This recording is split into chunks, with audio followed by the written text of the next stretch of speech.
Édouard Clodoussou, entrepreneur, Libreville, Gabon. Je suis le fondateur et le gérant de Scientia. C'est une start-up qui a été créée depuis le 2 février 2017 et nous avons mis en place une plateforme pour garantir la vie scolaire des élèves. Quand nous avons créé Scientia, particulièrement ici au Gabon, nous voulions répondre à un problème des taux d'échec scolaire qui était extrêmement élevé. Il faut savoir que d'après la Banque mondiale, depuis 2013, le Gabon a le pire taux d'échec scolaire au monde. De l'ordre de 37% à peu près, qui est le double de la moyenne africaine et le pire sur toute la surface du monde en fait. Et donc, la Banque mondiale décrivait le problème, disait que le problème venait du suivi scolaire, mais aussi par rapport à un manque d'infrastructures. Et donc, par rapport à ça, nous ne pouvons pas nous substituer à l'État par rapport au manque d'infrastructures. Nous avons choisi de répondre au problème de suivi scolaire. Nous avons donc mis en place une plateforme qui permet à chaque acteur de l'éducation de suivre en temps réel l'activité de chaque élève. Les difficultés qu'on a rencontrées, ce sont les difficultés au niveau du changement de processus, donc du changement d'habitude. Déjà, il faut savoir que la plupart des établissements aujourd'hui, ici au Gabon, utilisent à peine l'outil informatique. Et donc nous venons avec une solution qui est totalement informatisée, qui est une application.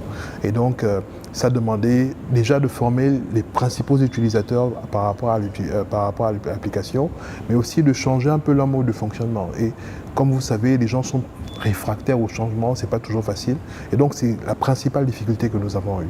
La deuxième difficulté, c'est aujourd'hui nous travaillons avec le ministère de l'économie numérique et nous sommes en train de négocier avec le ministère de l'Éducation nationale afin de pouvoir répondre à l'application et la rendre accessible à tous les établissements publics et donc à tous les parents d'élèves de la ville et du pays.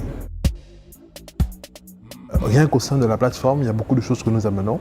Nous voulons à la fois permettre aux enfants d'être mieux suivis, mais aussi leur donner du contenu qui enrichirait les cours qu'ils reçoivent à l'école.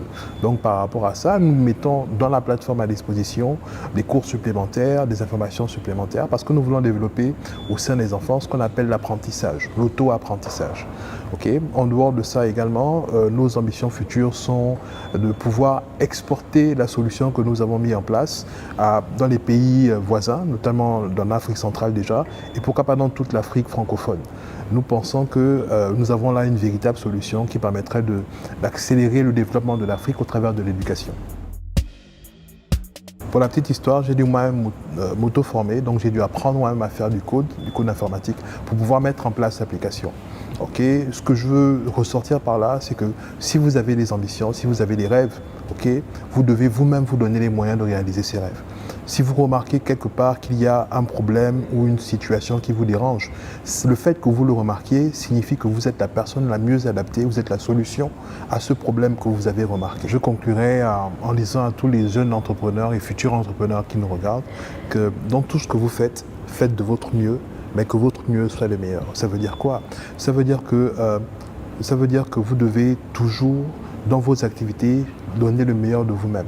Mais le meilleur de vous-même n'est pas suffisant s'il n'y a pas un véritable impact dans votre environnement. Et donc, l'Afrique n'attend que vous pour résoudre les problèmes qu'elle rencontre.